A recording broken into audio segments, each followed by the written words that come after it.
Alright everyone, how you guys doing? A long time no car vlog, and since I'm heading out to Leeds today, I thought, hey, perfect opportunity. I actually lost my car mount, which I've got my iPhone 5 hooked onto it.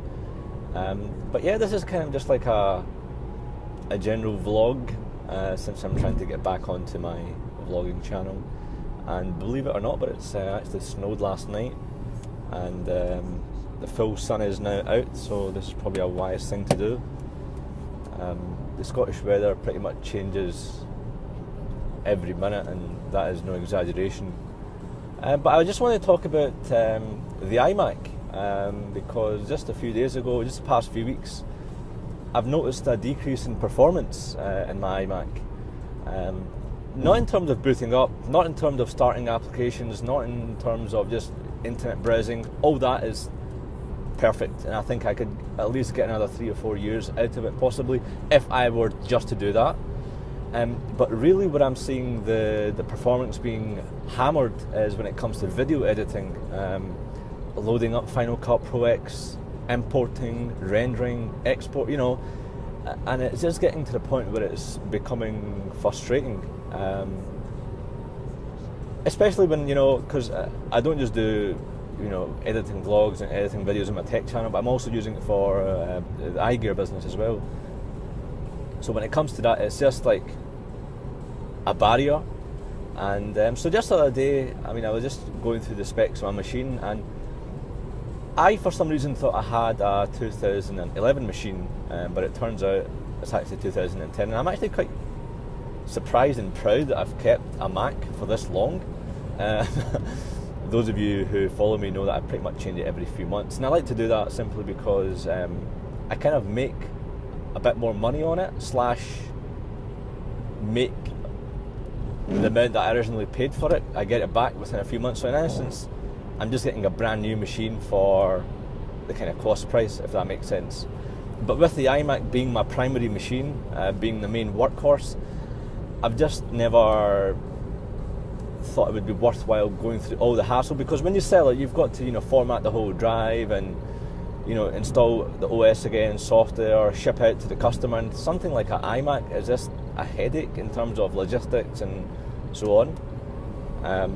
Let me put the heating down. So I always thought I'll keep the iMac as a bit of a challenge. And so last year what I done was, instead of getting a new iMac, because last year was really painful in terms of speed, I thought, you know what, no matter what, I want to do a bit of a challenge, and let's upgrade the iMac. Yes, the iMac. So I opened it up, and I done a whole video on it as well, where I added an SSD onto it.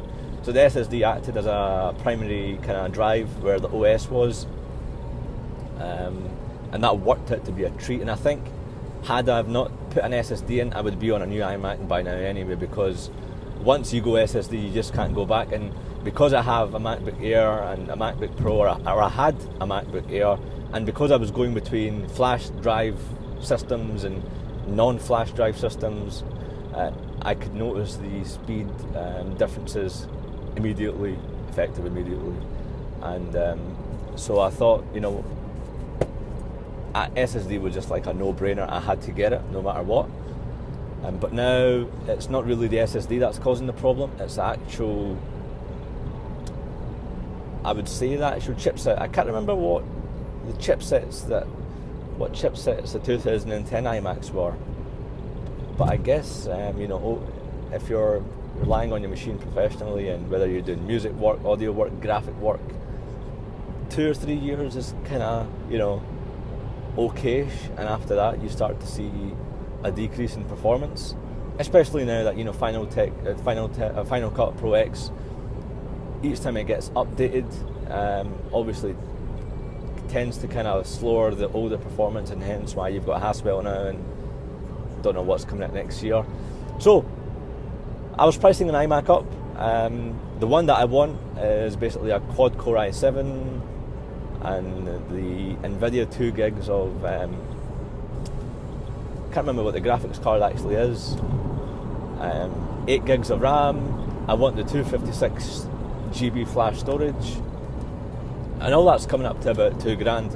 Yeah. And so I was thinking to myself, let's see what the Mac Pros offer when they come out, because they're going to be roughly about the same price. And I thought, let them come out first, and then we'll make a decision. But in either case, I don't really want to buy an iMac just now. I want to get it next year. You know, I usually buy it on the day of the new cycle, or I wait for the next one. In this case, I think I can squeeze just a few more months out of it. But it's in really good condition and everything, and you know, it's lasted me long, and I'm actually surprised I've kept it for this long. Like today, when I was checking the system specifications, there's a quad-core i5, 16 gigs of RAM. It's got 2 drives in it. The flash drive, the SSD, Samsung SSD, plus the 1 terabyte, which is the stock that comes with all iMacs. And it's got a really nice graphics card, and you know, nice screen and everything. So fingers crossed, the weight next year will mean a Retina screen, and possibly some more goodies. I think Thunderbolt 2 isn't on the current iMacs just now. Not that I have any Thunderbolt devices or anything, or you know, but hopefully Thunderbolt 2 devices will try and become the norms in next year. But it still hasn't really kicked off, and I mean, you look at accessories for it. USB 3 has just shot up, and the prices for USB 3 are really nice. Whereas Thunderbolt, because it's kind of limited availability or it's expensive technology, the prices still are quite a bit pricey. But that is it pretty much for this video. I thought I would kind of update you and do this vlog, and let me know if you want more of these kind of videos. I'm not sure if you do, since I've not done them in a while, and I just thought I'd kind of have a one-on-one and keep myself entertained on the way to Leeds. See you in the next video. Cheers.